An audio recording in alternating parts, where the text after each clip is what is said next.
ఇంకా ఈ సమాజంలో ఉన్నాడు. అమ్మ తన పాలతో మన కడుపు నింపింది, మనం నవ్వితే నవ్వింది, మనం ఏడిస్తే ఏడ్చింది, మన సుఖదుఖములను అనుక్షణం పంచుకుంటుంది. అమ్మ మన మలమూత్రాలు కూడా ఎత్తింది, మన జీవితానికి తొలి గురువైంది, మన పాలిట దైవమైంది అమ్మ. తన కడుపులో మనం ఉన్నామని తెలిసిన క్షణం నుండి తను కాటికి పోయే చివరి క్షణం వరకు మన గురించి ఆలోచించి తపన పడేదే అమ్మ.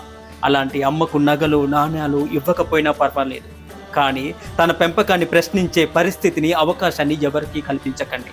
అమ్మ ఒడి మనకు బడి, అమ్మ ఒడి మనకు గుడి లాంటిది. అమ్మే మనకు ఆది గురువు, అమ్మే ఆది దేవత, అమ్మే మనకు విద్యాదాత, అమ్మే మనకు భవిష్యత్తు. ఈ ప్రపంచంలో దేనితో కూడా సరిపోల్చలేనిది, సరితూగలేనిది, వెలకట్టలేనిది ఏదైనా ఉన్నది అంటే అది అమ్మ ప్రేమే. అమ్మ ప్రేమ ఒక్కటే. నా వీడియో చూస్తున్న ప్రతి ఆడబిడ్డకి, నన్ను మీ కన్నబిడ్డలా చూస్తూ మీ ప్రేమాభిమానంతో ఆదరిస్తూ నన్ను ఆశీర్వదిస్తూ ఉన్న ప్రతి